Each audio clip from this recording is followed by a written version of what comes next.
All right. Well, welcome to the Nerd Pod. Thanks. Thanks for being on. I guess start off by telling us who you even are. I'm Emily. I'm from New York City. I moved here 2 years ago just because I love it here.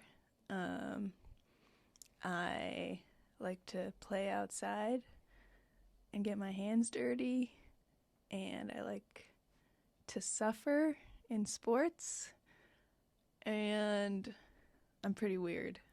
Good. Mm-hmm. It's good to be weird. Yeah. What sparked your love for outdoors, or like you said, torturing yourself? I don't know, really. I've thought about that, but I've played sports my whole life and got into rowing in high school, which is a pretty big pain sport and endurance sport. And then I rowed in college, and there's no rowing in Montana, which is sad.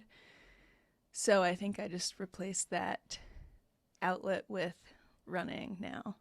That's the main thing. I don't know what sparked the suffering. And to clear the air of suffering, you mean endurance? Yeah. Yeah. Try to. Yeah, see how far I can push my body. But I think I do that in a lot of aspects of my life, not just sports. Would you say you're a competitive person, or it's like you against yourself, really, right? You're doing a lot of individual sports, right? Yeah, I guess rowing was a team sport. It was 8 people in a boat. So that felt more competitive. But with running, I think I also just don't have really a shot at winning, and I know that, not yet at least. So that has kind of become competitive against myself.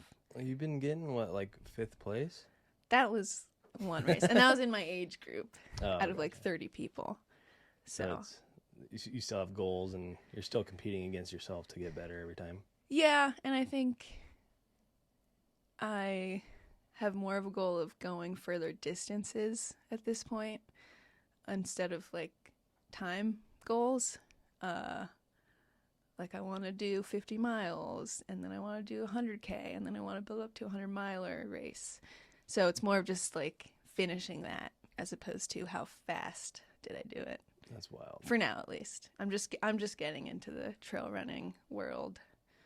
Yeah, it's I always give my friends jokes, or I try to joke with them by saying, "What are you running away from?" Right? Is it a mental thing? Does it just clear your head, or is it good? How do you feel afterwards, opposed to before a race, or even training for it? Right? I mean, I feel great. I feel like most people feel pretty great after running. I didn't. Really? It was terrible. Well, Yeah.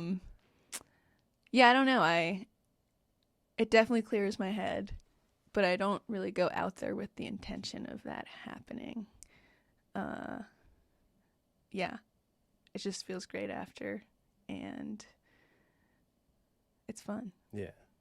And so rowing, what was how's the formation of rowing? Yeah, there's different theories on where to place people in the boat. I was the front person, so everyone is kind of following my rhythm, and then there's the coxswain that's facing me, giving the orders. And then the strongest people are more in the middle of the boat.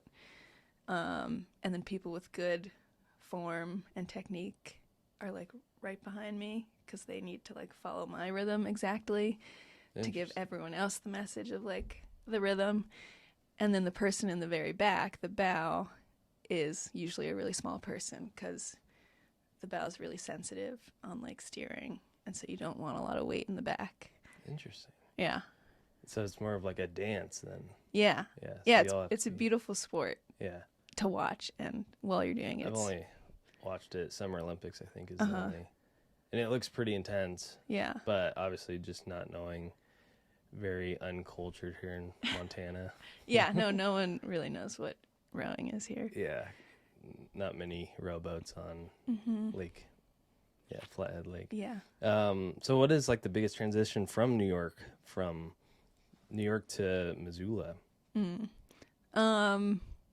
Probably just the access to all the fun stuff outside, and I've picked up many, many new hobbies since I moved here, which is awesome and a little overwhelming. And everyone here is like already really good at all those things, and I feel like I'm bad at everything I do, and I do a lot of things. You're competitive, huh? Yeah, a little bit. But yeah, I guess that's the biggest transition, but that's a pretty positive thing. Yeah. Oh, Yeah, it's yeah, Tyler's here making an appearance too.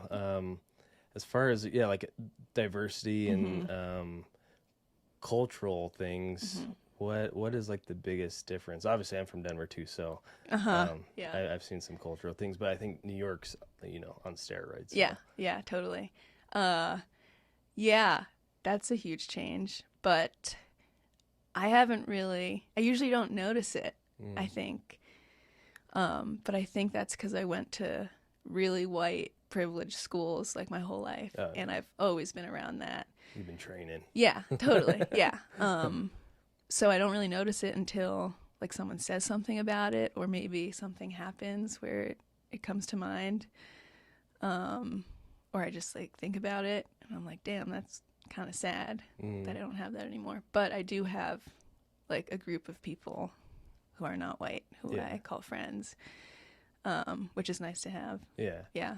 It is nice to, well, definitely like for me, like having kids and my kids actually ask like, why aren't other people tan? Really? I'm like, it's a weird question because I don't see, race as like politics, but it's kind of interesting trying to explain myself, to my kids of what race is, because I personally don't know. I don't see color, if you will, but definitely there are like cultural things that I enjoy, like back home a lot of my family still eats green chili, and there's no green chili out here, and actually that's the biggest slap in the face is like every Missoulian trying to open these Mexican restaurants that aren't even close to Mexican. Yeah. And it's nobody has green chili, and like I think Rustic Hut had the best green chili in town that I've had, and it was like super spicy, which is hilarious because it's the Rustic Hut. But is there any like foods that you miss from New York?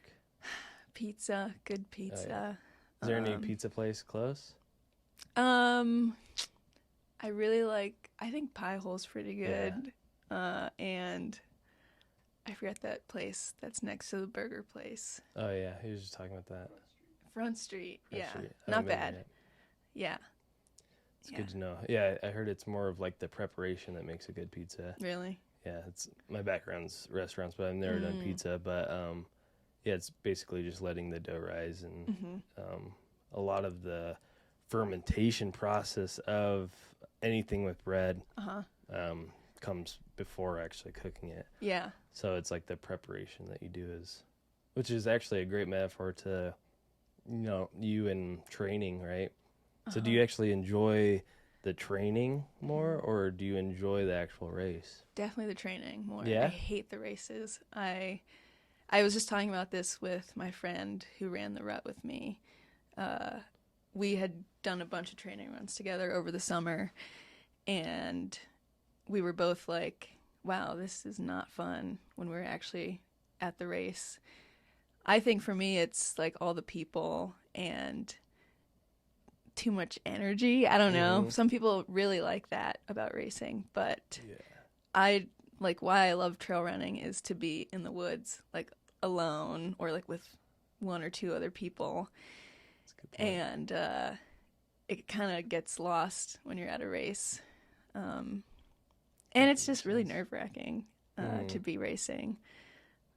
So I definitely enjoy training more. Yeah, that's funny because I got thrown into the half marathon. I'm not a runner. I think before that I ran 3 miles. Nice. That's like my furthest run. But yeah, my wife ended up not being able to run, so then I took it over 2 days prior. Oh, so, man. But I'm like, what's the big deal? Yeah. And sure enough, I was fine until the 12th mile, and then cramped up bad. Shit. Yeah, and I was eating those gels and doing all your weird stuff, but yeah, it was bad though. Like the cramp definitely hurt the worst, but everything else I probably could have ran, if I prepared myself for totally. the cramp and stuff. But that being said, I didn't know there was like such a gear gap, like as far as shoes and even socks. Like the blisters were disgusting. Yeah.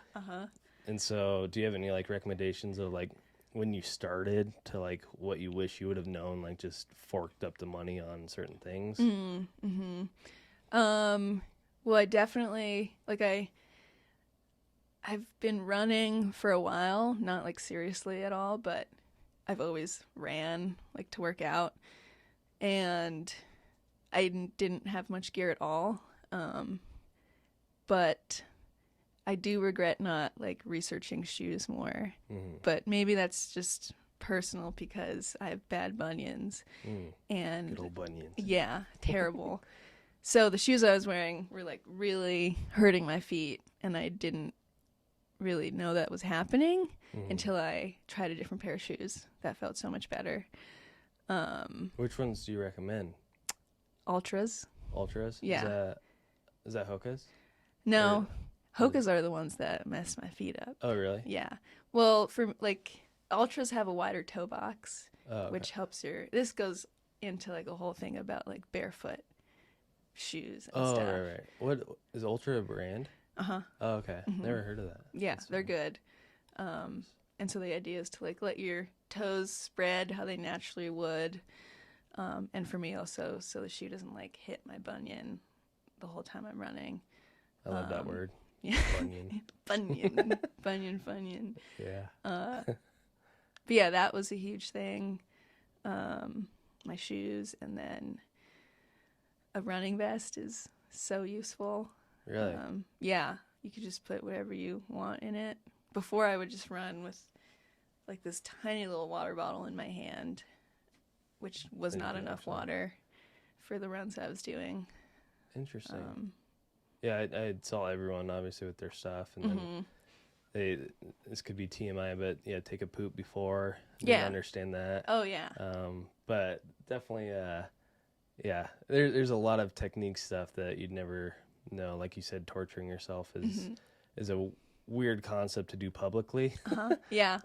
So actually, I'm with you with that. Where, you go and run outdoors, you forget that you're running. But when you're with everyone else, you're like judging people and like you're like, oh my gosh, did I forget something? Like, did I? Why don't I have that thing that they have? Yeah, and it's like brands and like that's something. So like being the nerd podcast, I'm really big into bowling, and it became like really nerdy in the sense of like knowing which balls to throw. So like now I play on PBA shot, which nobody understands that. Yeah. House shot, which is like the oil pattern in the lane, totally is completely different than PBA. Like I think my average right now is a 165. Where in house means it's nothing to me. But... Well, yeah, it's like 220 is like my average on house. Okay.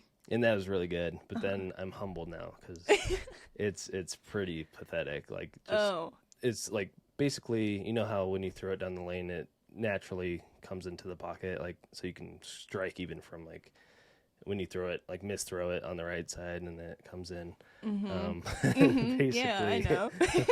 Those would be gutters now, so so there's no forgiveness. Yeah, kind of if like you just put the gutter blockers up, then you should be good. Makes it harder. Really? Yeah, because my ball curves so much that you actually are kind of like hanging over the gutter. Oh. So you need it.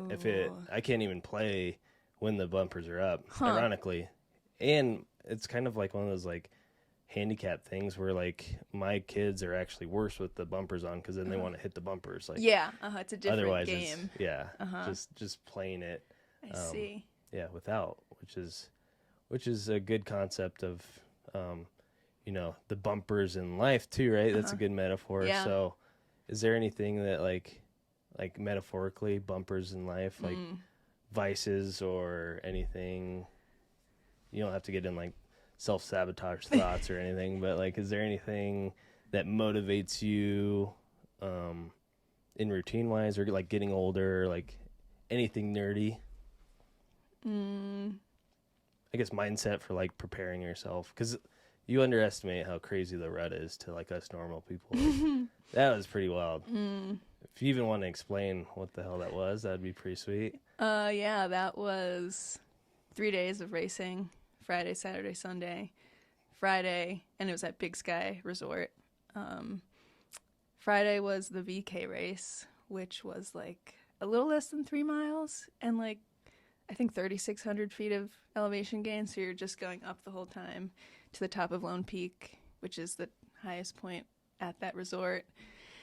And then the next day was a 28K, which is about 17, 18 miles with 7,600 feet of gain. And a lot of people say that that race is all the bad parts of the 50K, which is the race I did on Sunday, the next day. That's wild. And that's like 31 miles and 10,000 feet of gain. Was that true then? Was that the hardest, like, parts? I don't remember. I blacked out. Oh, nice. Yeah.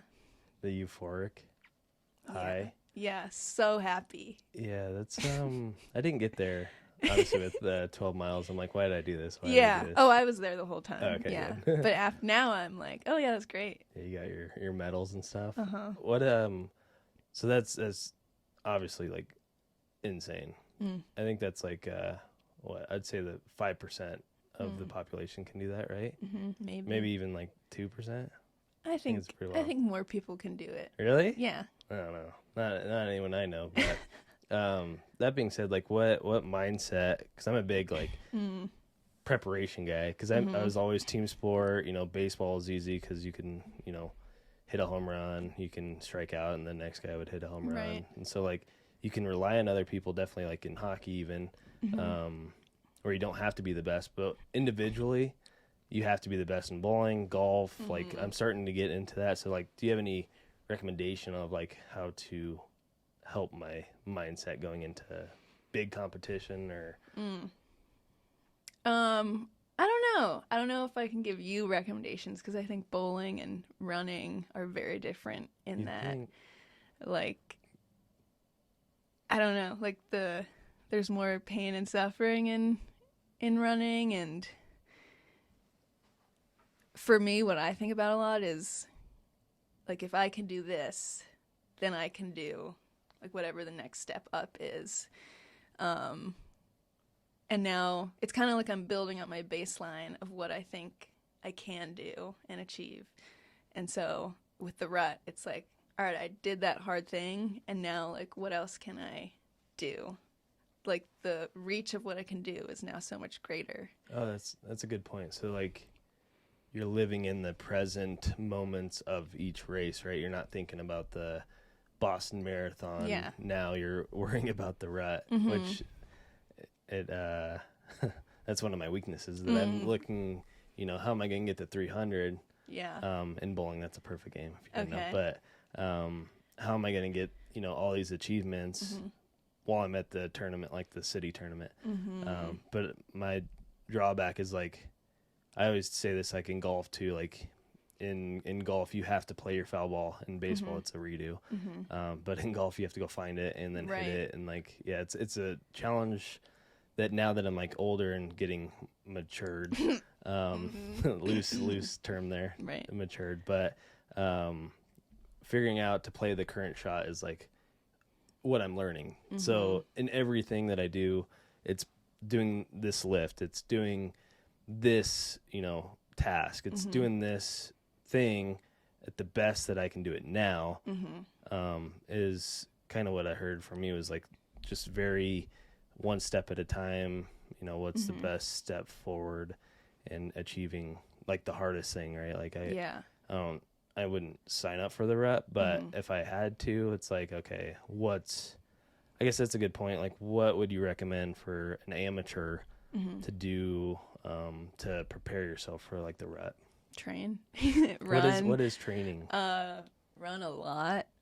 Just run. Yeah, people say like time on your feet is huge for like ultra running, because what I feel like anyone can run like an ultra marathon, I think, which is anything above a marathon. But what really I think gets people in that race is pain from just being on your feet and moving for so long. It's not like running. You're not running it. Ultramarathons, you're walking a lot. Right. So I think that's a huge thing, like being on your feet a lot, hiking, not just running. It doesn't have to be like all running. That's good. Like just time under tension, right? Yeah. Like I think I'm starting to get that old man strength for lifting, not endurance. I still huff and puff in hockey, but I think it's getting better just because of the time under tension.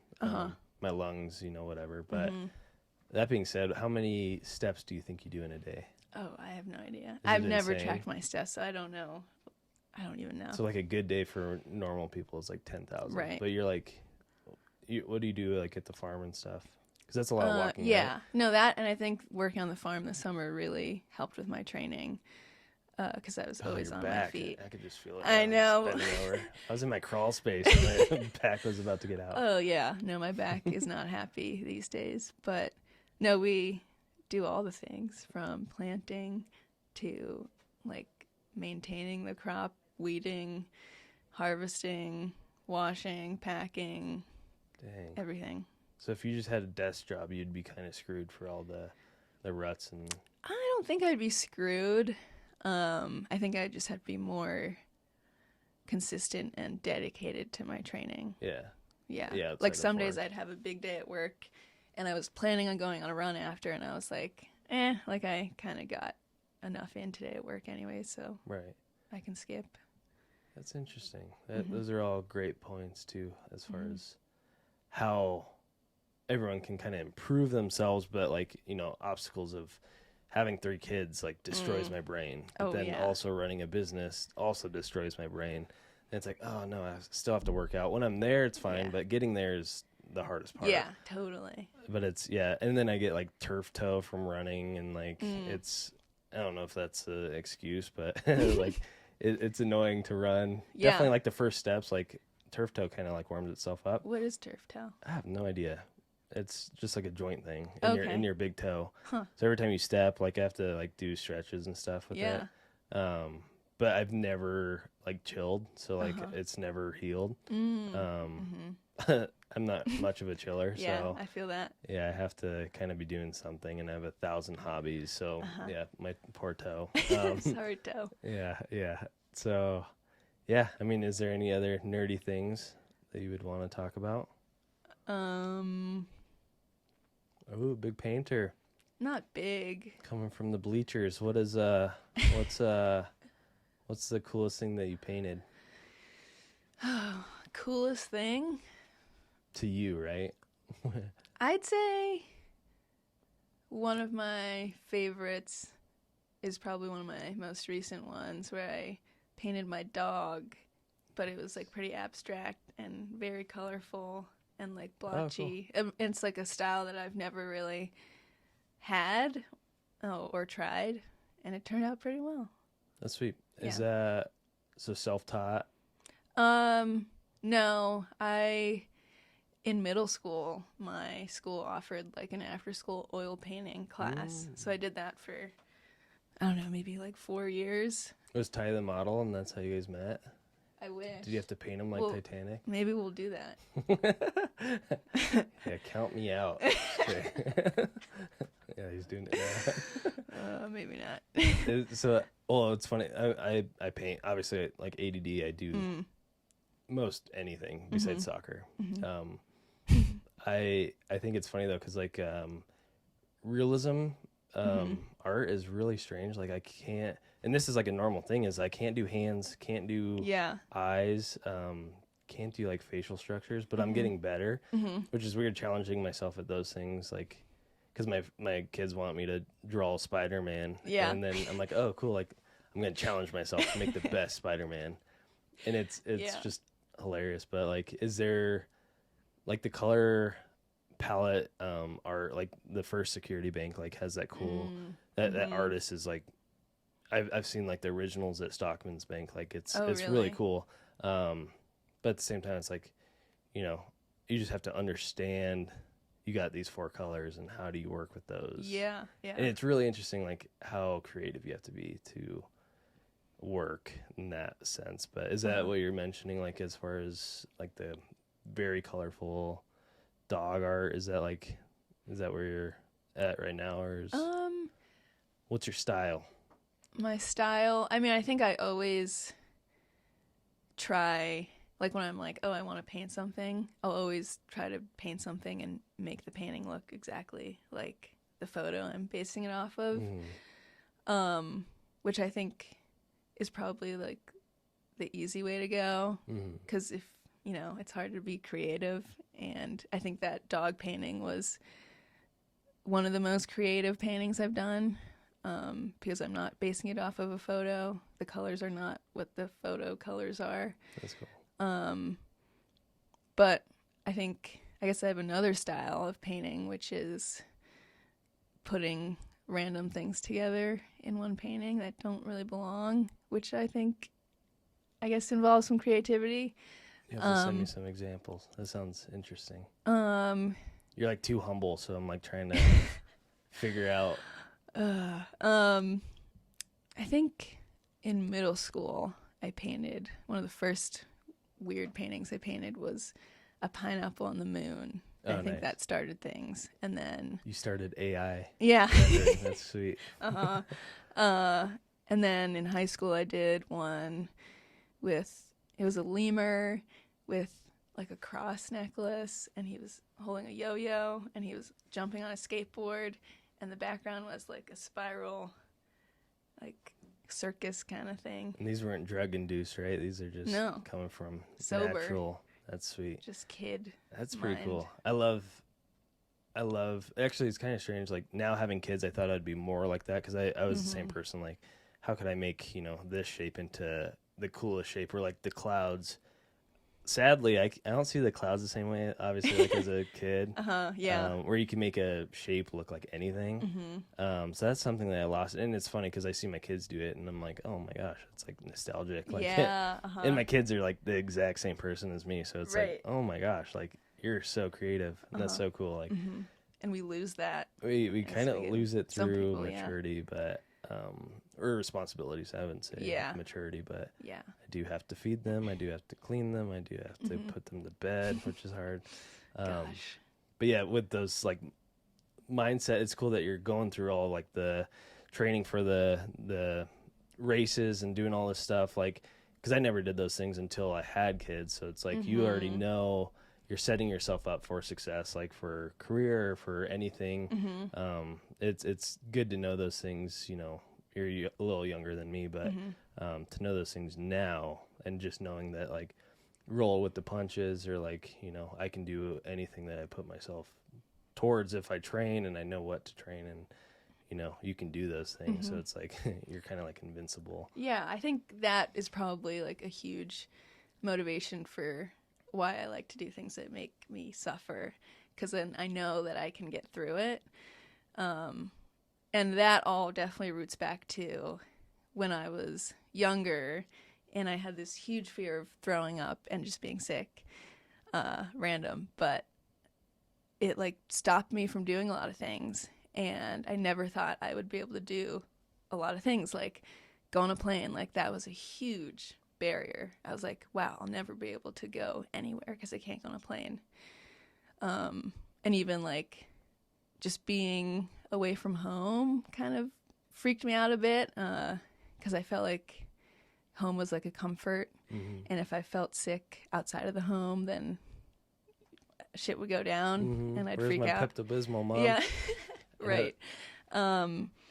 And I think the first time I really took a leap and was like, I have to do something that makes me super uncomfortable and get through it in order to teach myself that it's okay. Like I can be uncomfortable, and then I can do it, and then it's over, and I did it. And I think that first big leap was joining the rowing team in college. That was really scary, and practices were hard. Racing was hard and always made me really nervous. And I got through it. And that was the first time I was like, I did that really hard thing. And I think since then I'm like, what else can I do that is really hard and uncomfortable.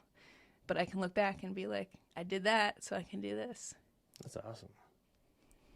That is, I think, the nugget that we were looking for. Yeah, hopefully all these still are recording, but no, that was awesome. Thanks for being on. Appreciate your time. Thanks for having me. Enjoy Hawaii. That's sweet. I will. She's going to Hawaii, which is, I'm pretty jealous. Yep. And you're going to be hiking some cool mountains. What island? Big Island. Big Island. Nice. Yeah, we're going to be on the tallest mountain in Hawaii. It's a volcano, a dormant volcano. And yeah, we're going to be pretty high.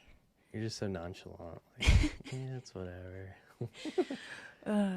Yeah. You keep it to yourself, huh? You're like, that's amazing. I don't know. Stop embarrassing me. Yeah, right. You're turning red.